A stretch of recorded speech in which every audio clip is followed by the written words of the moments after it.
به نام خدای ثروت. سلام، من رضا کارگزار هستم و با جدیدترین محصول آموزشی باشگاه کشفل اومدم. این محصول اسمش هست ماشین حساب ثروت. البته اشتباه نکن، این ماشین حساب نیست، این ماشین حساب معمولیه که محاسبات عادی انجام میده. ولی ماشین حساب ثروت قرار محاسبات پسنداز و سرمایه گذاری آتی زندگی تو رو انجام بده و فوق العاده برای تو مناسبه. اگر موافقی زمان از دست ندیم، بریم سریعا به توضیح بدم. ماشین حساب ثروت یک محصول محاسباتی در حوزه پسنداز و سرمایه‌گذاریه که ما اون رو در باشگاه کشفلو عرضه کردیم. این محصول میتونه به شکلی کاملا دقیق وضعیت مالی آینده شما رو منعکس کنه، به شرطی که شما امروز یک سری تصمیمات مالی صحیح رو گرفته باشید. این محصول در قالب یک فایل اکسل در اختیار شما قرار میگیره و شما میتونید از اون روی رایانه یا گوشی همراه خودتون استفاده بکنید، به شرط اینکه نرم افزار اکسل رو نصب کرده باشید و یا اینکه حداقل بتونید از گوگل شیت استفاده بکنید. حالا اینکه دقیقاً این فایل اکسل چه شکلی هست و چطوری میتونید ازش استفاده بکنید رو در ادامه بهتون روی رایانه توضیح میدم، ولی دوست دارم در ابتدا در رابطه با فواید و کمک‌های اصلی این محصول خارق‌العاده برای شما صحبت بکنم. ببینید، اگر بخوام صادق باشم، این محصول در دو جنبه میتونه به شما کمک بکنه. اولین جنبه مقایسه‌ای ساده است بین اینکه شما اگر در زندگیتون هیچ پسنداز و سرمایه گذاری نداشته باشید و دو اینکه یک سری پسنداز یا سرمایه گذاری رو داشته باشید. در واقع شما میتونید بیایید برنامه‌ریزی بکنید، ببینید که اگر به صورت منظم ماهانه مبلغ مشخصی از درآمدتون رو کنار بذارید و پسنداز بکنید، در یک آینده دلخواه دقیقاً چه مقدار پسنداز خواهید داشت. و دو اینکه اگر در همین فواصل زمانی همین میزان پول رو شما منظما سرمایه گذاری بکنید، در همون آینده دلخواه دقیقاً چه مقدار پول خواهید داشت. اینطوری میتونید بین وضعیتی اینکه اصلا پسنداز و سرمایه گذاری نکنید و اینکه پسنداز کنید یا اینکه سرمایه گذاری بکنید، یک سری محاسبات دقیقی رو انجام بدید و مقایسه کنید و ببینید کدوم یکی برای شما بیشتر به نفعه. معمولا این مقایسه ها به شما کمک میکنه که یواش یواش راه بیفتید توی این مسیر، یعنی شروع کنید به سرمایه گذاری کردن.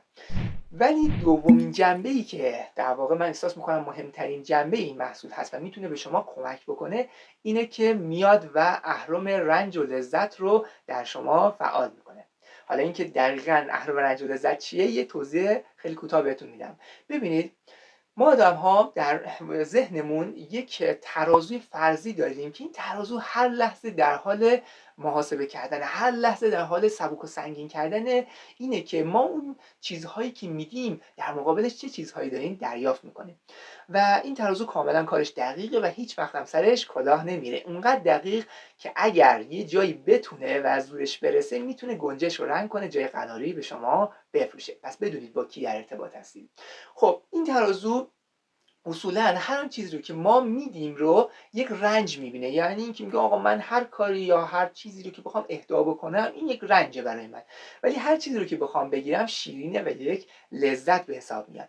و همیشه محاسبه میکنه، میبینه آیا اون لذتی که داره دریافت میکنه به اندازه حداقل یا بیشتر از اون رنجی که ما میکشیم هست یا نه. اگه اینطوری، اون کار رو تایید میکنه و به ما اجازه میده که ما اون کار رو انجام بدیم. اگه اینطوری نباشه، عمرن اگه اجازه بده ما اون کار رو اصلا شروع بکنیم.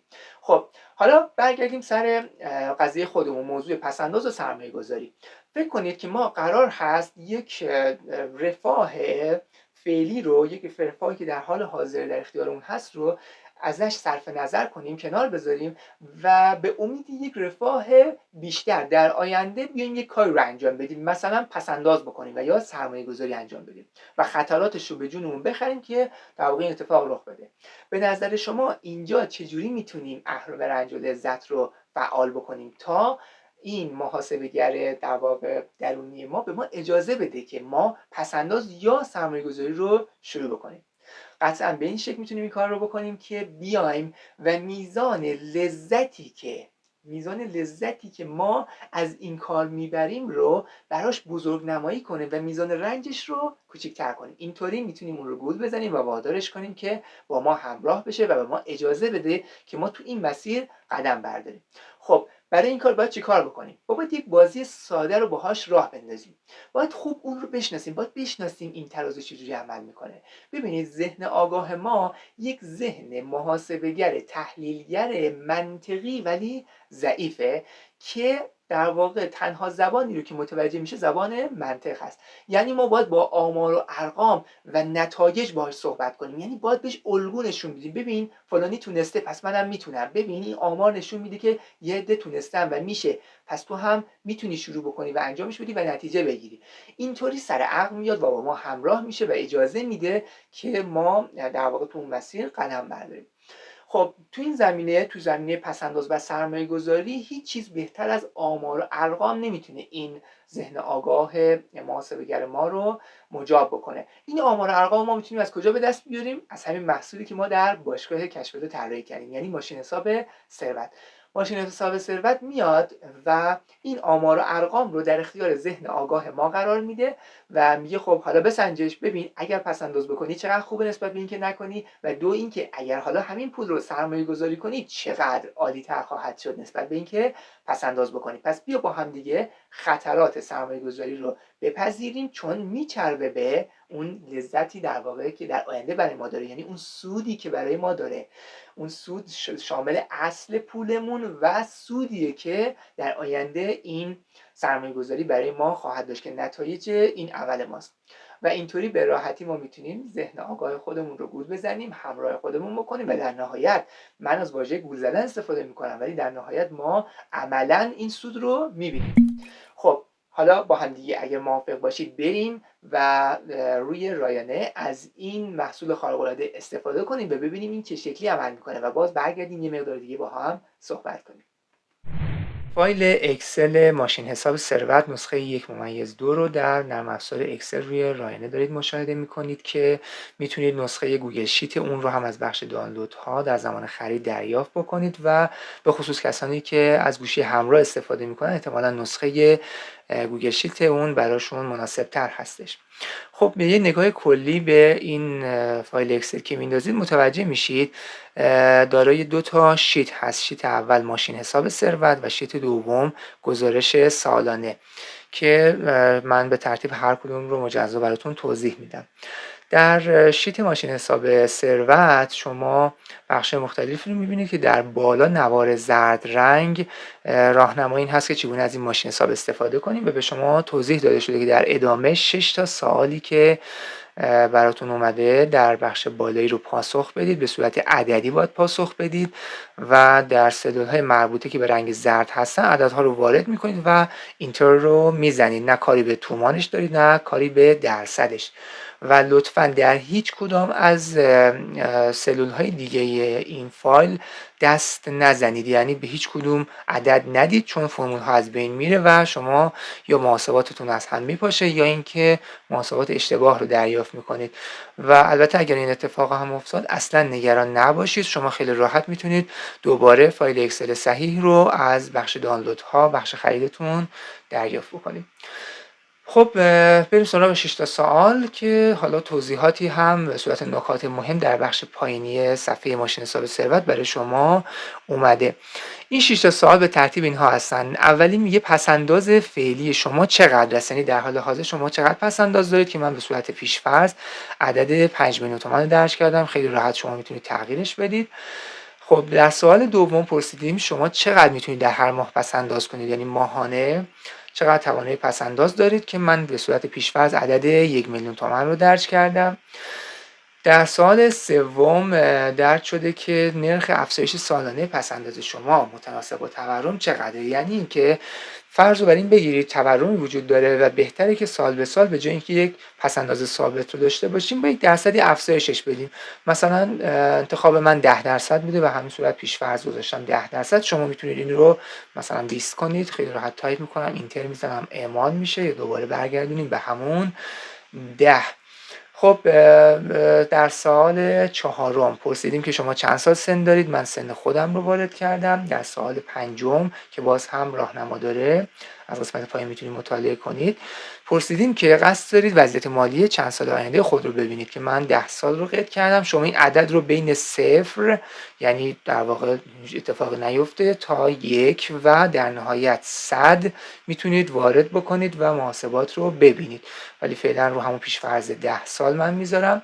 در سال ششم و آخر پرسیدیم که میانگین نرخ بازده سالانه سرمایه گذاری شما چقدر است. یعنی به صورت متوسط فکر میکنید نرخ بازده سالانه در واقع سرمایه گذاری که میخواید شما پولتون رو اونجا قرار بدید چقدره، که من به صورت پیش‌فرض عدد 20% رو گذاشتم. شما میتونید پایینتر یا بالاتر بر اساس اون چیزی که فکر میکنید درسته قرار بدید. خب به محض اینکه این 6 تا سلول پر میشن، شما محاسبات رو دریافت میکنید. در این کادر مشکی رنگی که میبینید دو قسمت داره. قسمت بالا شرایطی که شما پسنداز میکنید و قسمت پایین شرایطی است که شما سرمایه گذاری میکنید.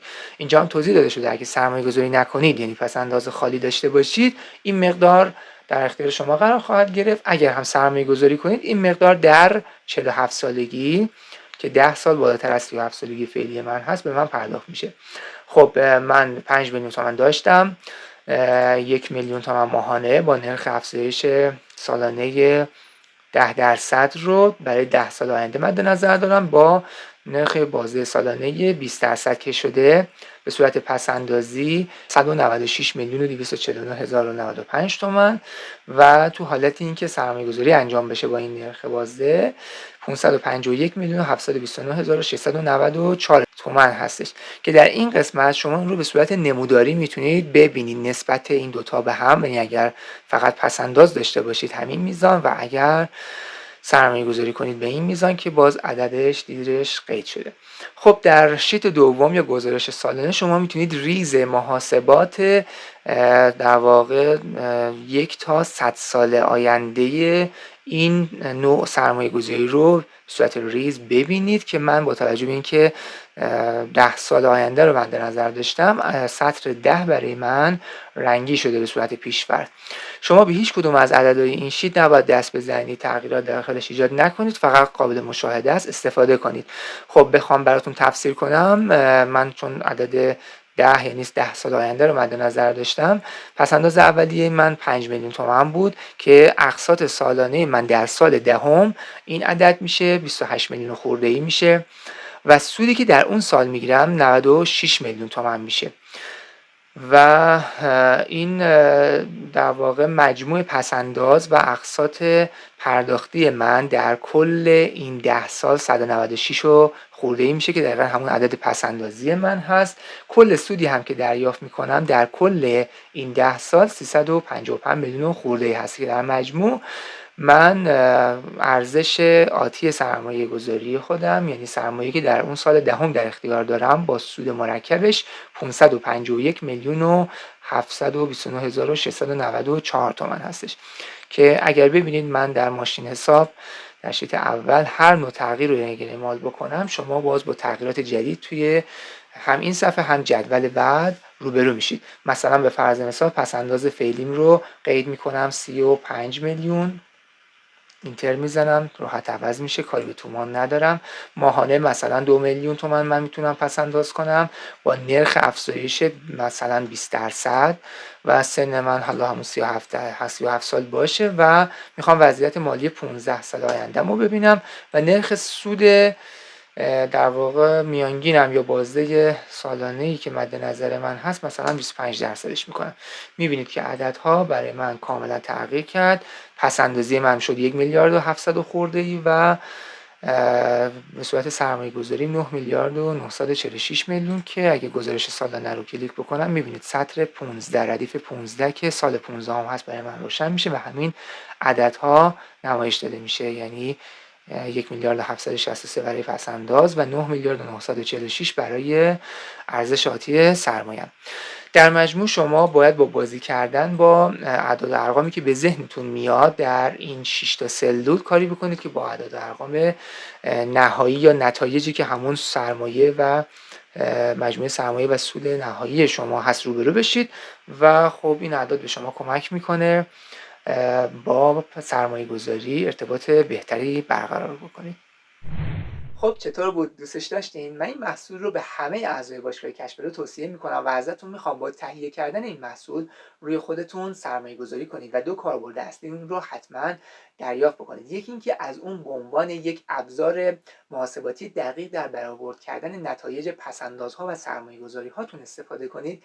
دو اینکه حتما از اون به عنوان یک بازی برای فعال کردن اهرم رنج و لذت در ذهنتون در زمینه سرمایه‌گذاری هم استفاده کنید و بیایید از لحظه‌ای که این محصول رو تهیه می‌کنید به صورت پیاپی در هفته‌های پیش رو حتما چند ساعتی در هر هفته خودتون رو با اون سرگرم کنید و با تغییر متغیرهای اون بیاید یه سری نتایجی رو به دست بیارید. این نتایج فرضی هستن که اگر فکر و احساستون رو باهاشون درگیر کنید و همزمان به کمک قوه تخیلتون بیایید و یک تصویر ذهنی شفاف از اونها در ذهنتون بسازید که انگار گویی همین الان اون نتایج محقق شدن، شما میتونید خیلی سریع در واقع کاری بکنید که با کنار رفتن ذهن آگاهتون از مسیرتون و دادن این مأموریت به ذهن ناخودآگاهتون که من این مسیر رو میخوام و تو باید برای من محقق بکنی، کاری بکنی که موقعیت‌های سرمایه‌گذاری خیلی ساده و جذاب و راحت جلوی راه شما در زندگی قرار بگیره تا بتونه این سودها رو محقق بکنه. این در واقع همون بال متافیزیک هست که من در کارگاه مجازی هوش ثروت به شما آموزش دادم و به این شکل شما میتونید بال متافیزیکتون رو هم در کنار بال فیزیک باز بکنید و خیلی راحت‌تر و سریعتر به سمت ثروت و موقعیت‌های مالی بهتر حرکت بکنید. خب در پایان از خدای ثروت برای شما آرزوی سلامتی، شادی و ثروت دارم و حتما ازتون میخوام که نتایج استفادهتون از این در واقع محصول خارق‌العاده رو برای من در بخش پرسش و پاسخ سایت باشگاه کشف دو ارسال کنید. ممنونم.